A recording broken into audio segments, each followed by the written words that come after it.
and welcome to another booktube video from me, Lauren, from Lauren and the Books. I hope you're all doing on this very last day of July, and what a scorcher it is. Luckily, I'd booked a day off of work, so I'm able to hide inside and go, I don't want to go outside, it's too hot. So yeah, I'm filming this in the morning. It's not quite reached top levels of hotness yet, but we're getting there. Today I'm going to be talking about the books that I read in the month of July. I read 16 books in the month of July, which is pretty good going for me. Normally I'm around the 12 to 15 mark, so it's definitely above what I'm normally cracking on with. A whole host of things here, from books, actual physical books that I've read, that's one of my faves, to books that I've read on Kindle, I'll get onto that later, and listening to some audiobooks as well. So should we just crack straight on with them? I'm going to do them in the order of which I read them, because I've written them all down in my lovely little diary here because I'm such a good girl. We'll start with, as I said, one of my favourites. I think this is going to be one of my favourite, well, I mean, it's definitely one of my favourites of the year, but also I think it might be one of my favourites evs. It's The Vanishing Half by Brit Bennett. This is a new release, and it is an amazing story. First Brit Bennett I've ever read. Spoiler alert, I've read another one of hers later on in the month, which I also loved. And this is a story of a set of twins, Desiree and Stella. Both black, but born with very, very fair skin. One twin goes on to live her life passing as a white person. The other person marries a dark-skinned black man, has a very dark-skinned daughter, and the twin passing as white has a very white-skinned daughter. You hear about their lives, which are fantastic to hear about, but you also hear about their daughters' lives and a chance encounter which brings them together, and them sort of realising or coming to like one of them knowing that this is their mother's twin and things like this is their mother's twin's daughter, etc.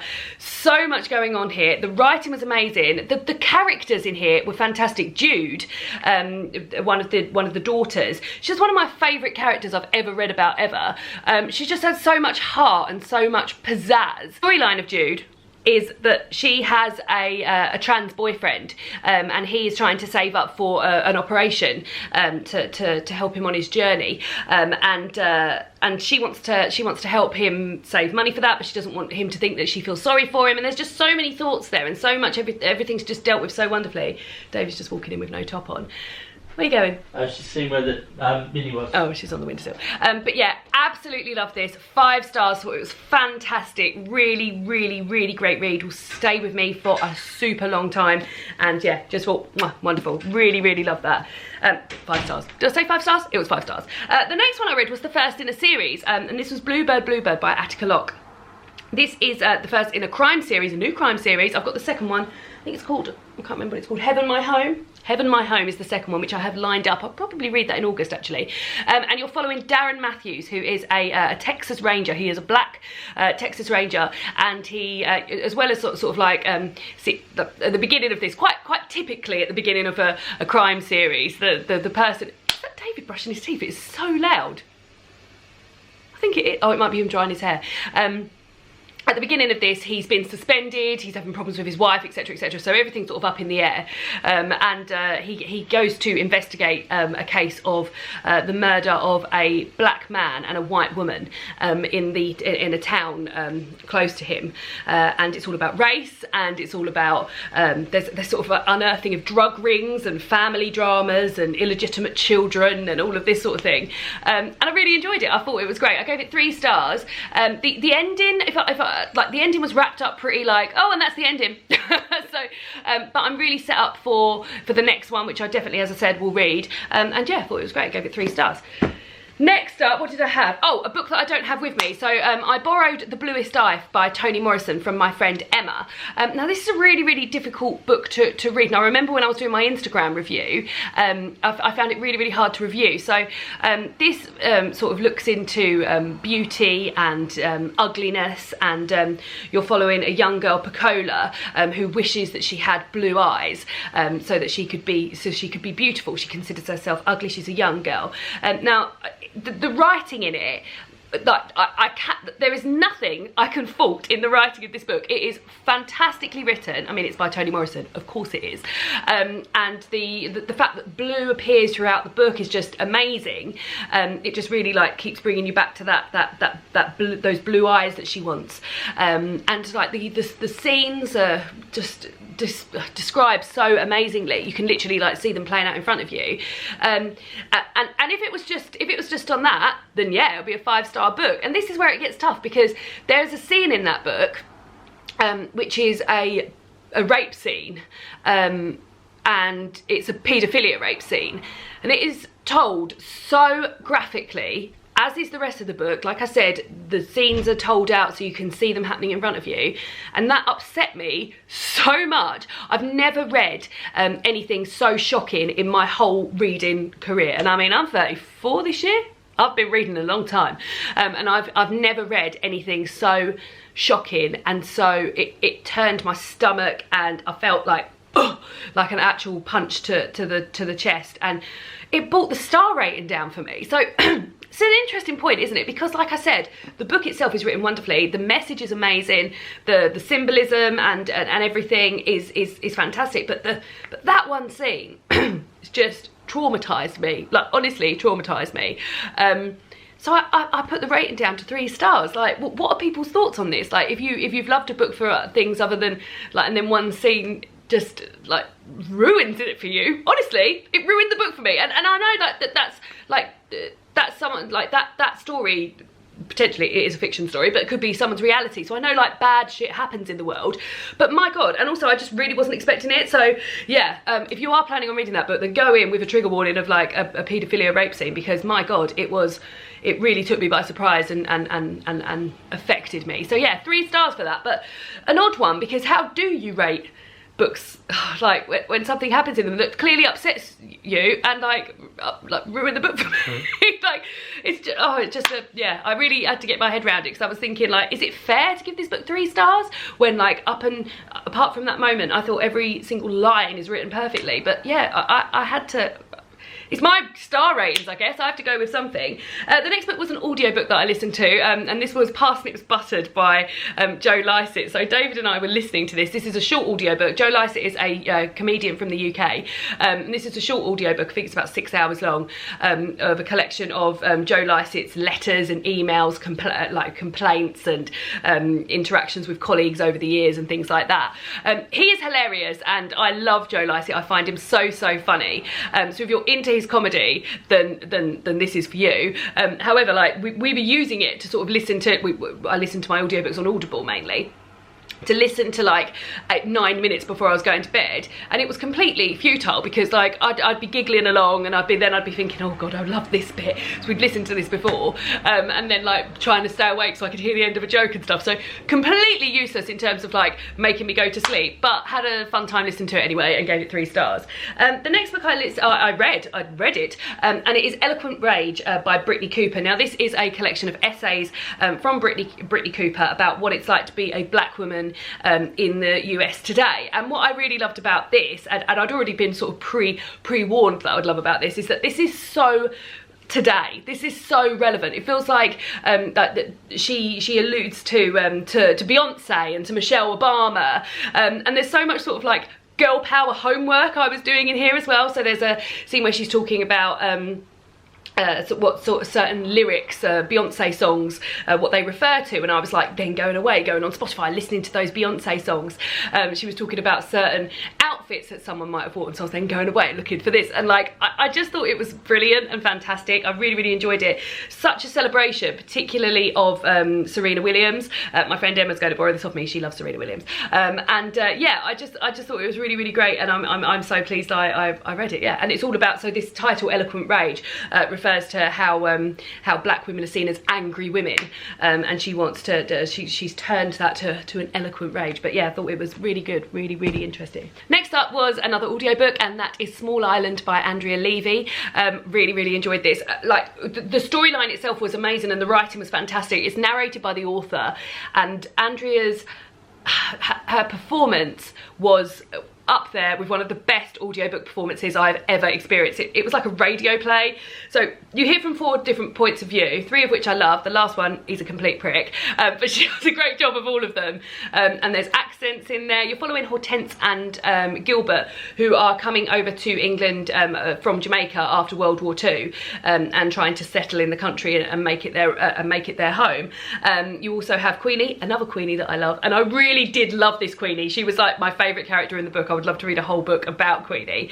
And she houses Gilbert for a while, and yeah, you're just hearing about all different aspects of like what it's like to live as a black person in the UK after World War II, what it's like to house black people as a white person in the UK after World War II. But like I said, the audiobook performance was just amazing. I would almost say, like, if you're thinking of coming to this book, then really do try and make an effort to listen to the audiobook of it. I've got a feeling Mercedes might have said the same when she listened. I'm sure it was Mercedes that read this on audio and said that the audiobook was just fantastic. But yeah, really, really great. I gave it 4 stars. I thought it was absolutely fantastic. And next up is that aforepromised Brit Bennett book, the second Brit Bennett book that I read. Now, this is actually her debut. This came out in 2016.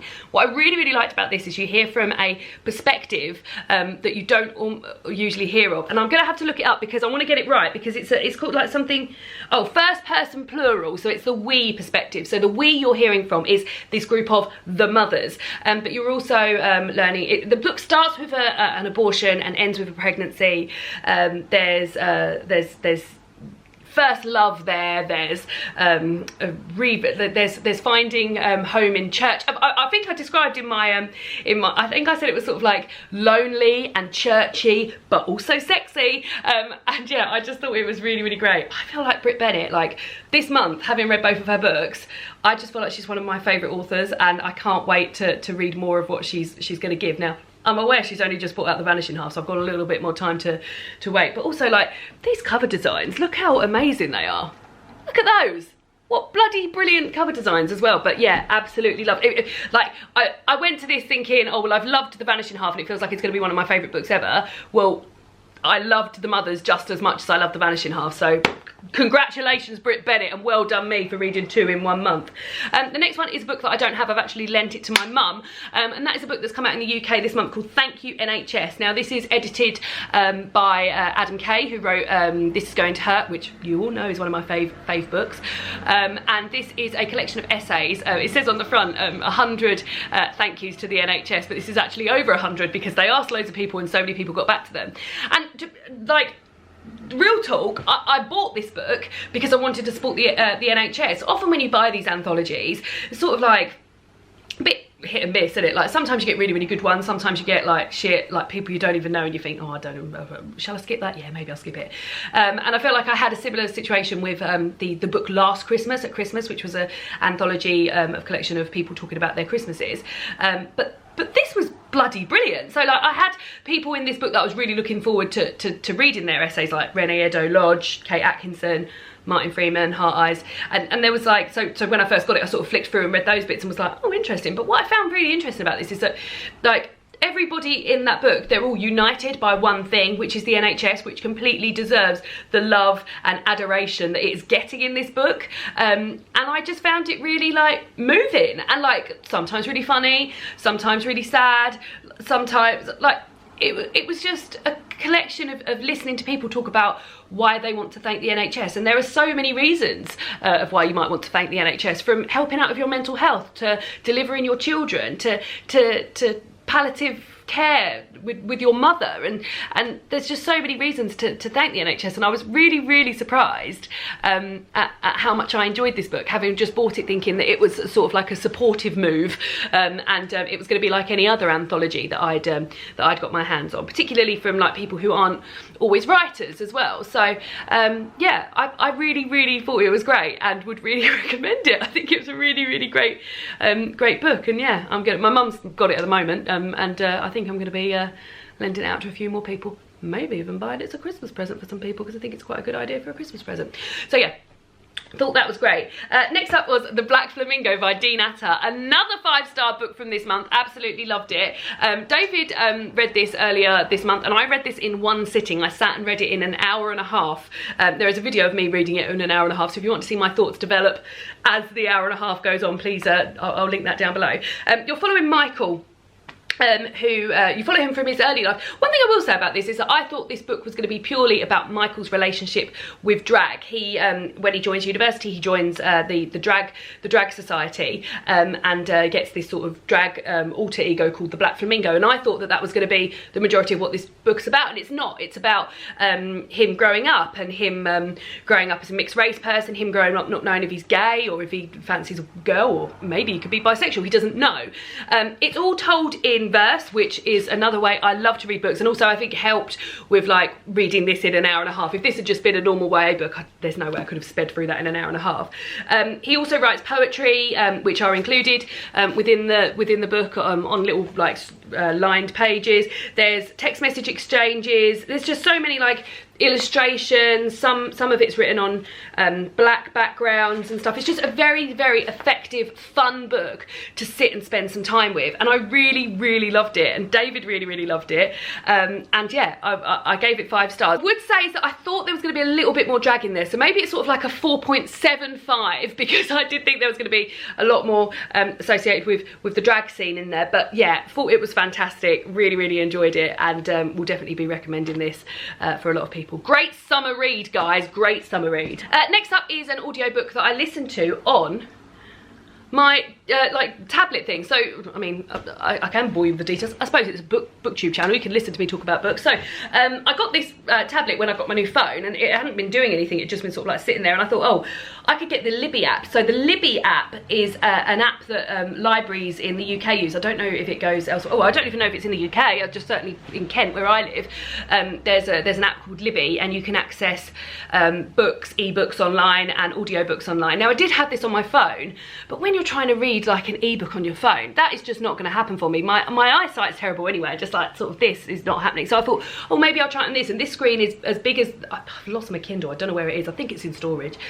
This screen is actually bigger than my Kindle screen that I had, and I was like, oh, I can read some books on Kindle. And how it works is that quite often the book that you might want to read has a hold on it, so you have to put like a hold on it, and there's a reservation list and things like that. So things, what I quite like is that things trickle in quite nicely. So for instance, I put a reservation on the new Hunger Games book, which had like 7 weeks waiting, so I've just been waiting for that to come in, yeah, so they sort of like trickle in as they come in, so I can read like my normal books that I would read and then occasionally go to there. But they also do audiobooks, and that's where I'm getting to with this point.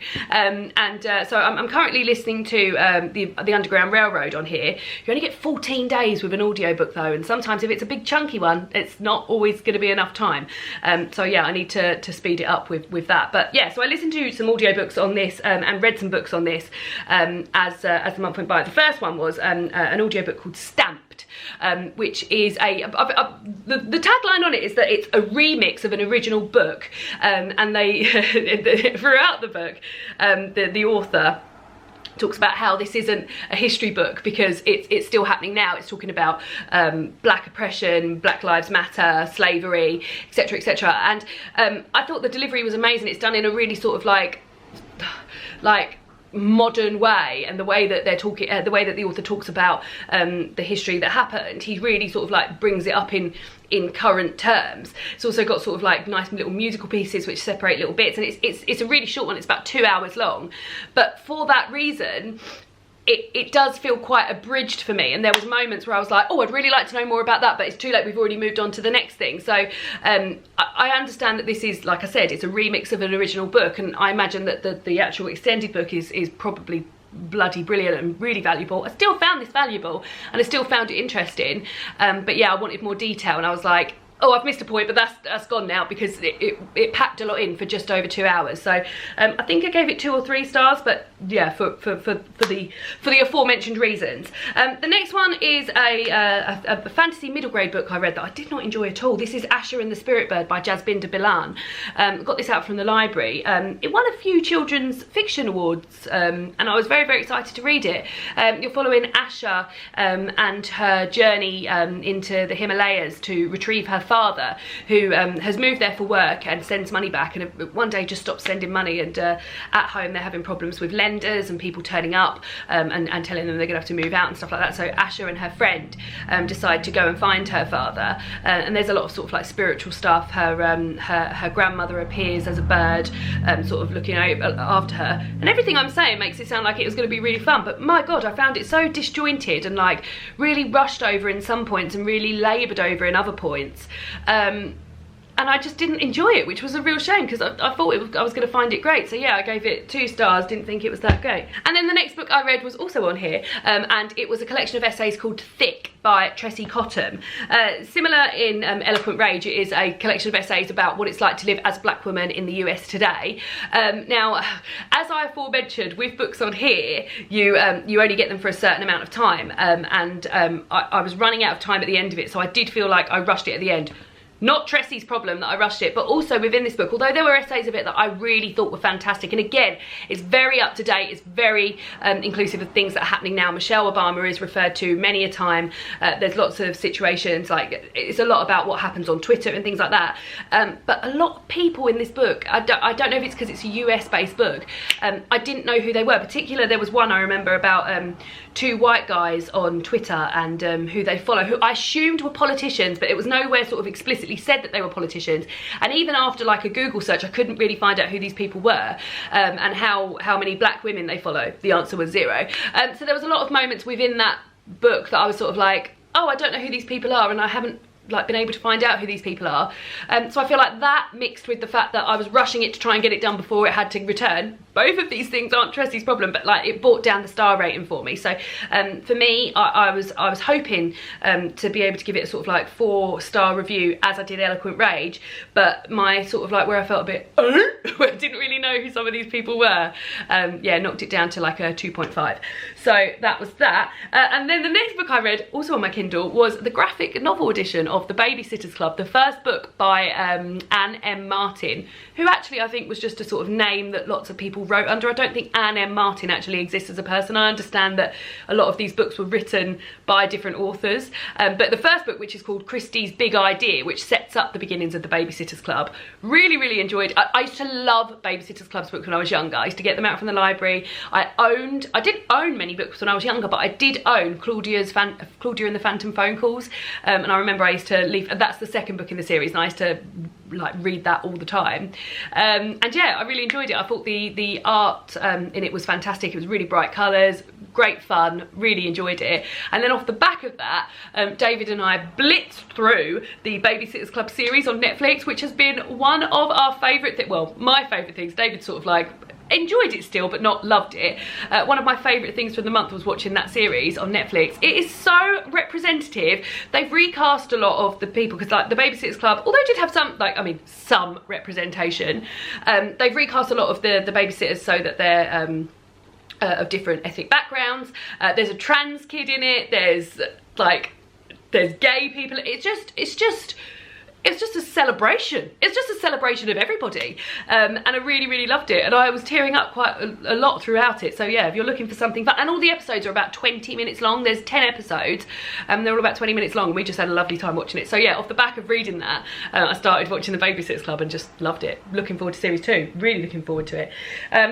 Then I read Clap When You Land by Elizabeth Acevedo. This is another book told in verse. There we go. This was the Patreon book club book for the month of July. So we read this and discussed it, which is always fun to sort of like really go into a sort of deep dive on these books.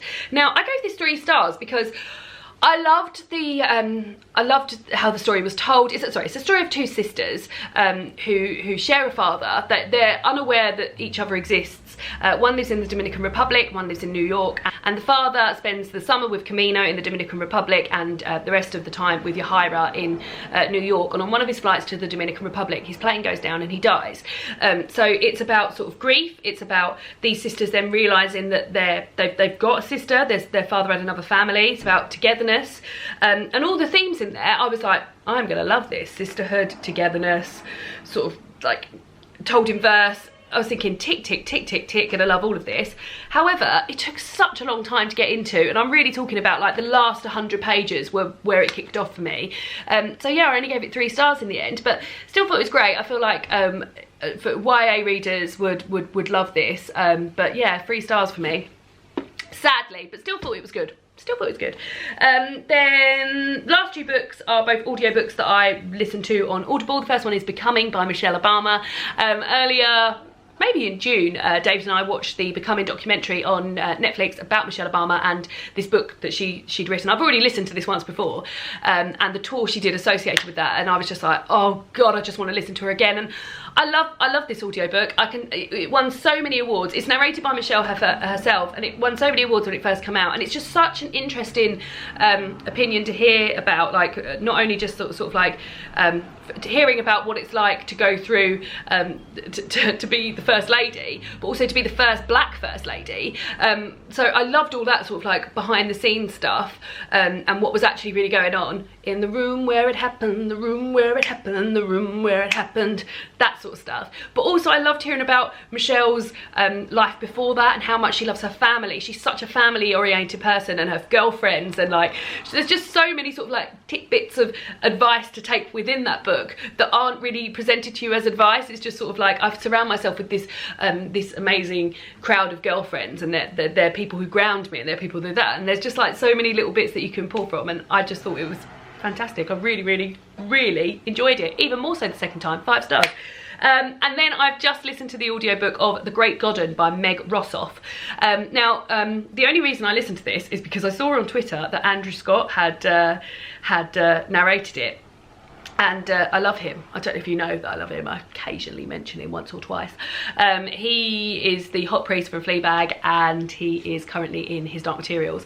And yeah, he's an amazing voice actor anyway. I've actually listened to some pretty shitty, some bad, like for me, like bad crime fiction books just because he narrates them, and he's a really good voice actor. And this is a book, it's really short. I would never have bought it if Andrew Scott hadn't have done it, because it's 4 hours, and I like to get a bit of, like, if I'm paying for audio Audible $6.99 a month, getting a 4-hour book, that's not even £1 an hour. So yeah, I don't always like do this, but the only reason I did this is because Andrew Scott did it. I'm gonna make David listen to it, I'm gonna make my sister listen to it, I'm gonna make my mum listen to it, so that we're getting a bit of, there's a bloody motorbike out there, so we all get, so I'm getting my money's worth basically.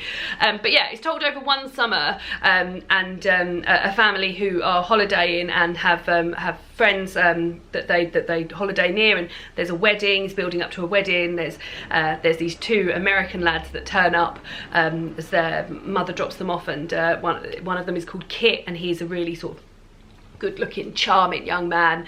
Quite quickly falls in love with the narrator. Quite quickly, the narrator's sister falls in love with him. But there's more to Kit than meets the eye, and he's sort of not just interested in Matty, the narrator's sister. He's interested in other people, and they're sort of like building up to that. And yeah, very well performed. Yeah, great sort of like seasonal reading, I guess, set over a summer. Enjoyed it. Gave it 3 stars. So those are the 16 books. We got through it, that I read in the month of July. Let me know what you read in the month of July, and yeah, I'll see you all again soon for another butcher video. Goodbye.